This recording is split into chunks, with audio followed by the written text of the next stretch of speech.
పదమును ఆపి ఆ తేజస్సు యొక్క ఆది అంతములను తెలుసుకోవడానికి నిమగ్నులయ్యాం. ఆకాశంలో వెలుగుచున్న చంద్రుని పట్టుకోవడానికి ప్రయత్నించే బాలుని వల్లే మేము ఆ అన్వేషణకు పూనుకున్నాం. విష్ణువు ఉత్సాహంతో గొప్ప వరాహ రూపమును ధరించి తేజస్సు యొక్క మూలమును కనుగొనడానికి భూమిని తన ముట్టెతో చీల్చుట మొదలుపెట్టాడు.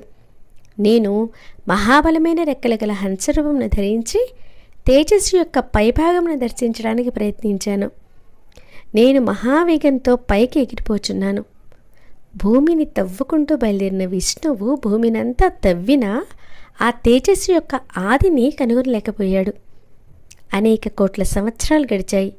కానీ ఆ తేజస్సు యొక్క మూలమును కనుగొనలేక విష్ణువు అలసిపోయి చేతులు కోరెలు విరిగిపోయి విపరీతమైన శ్రమ చేత అలసిపోయి దాహంతో నోరు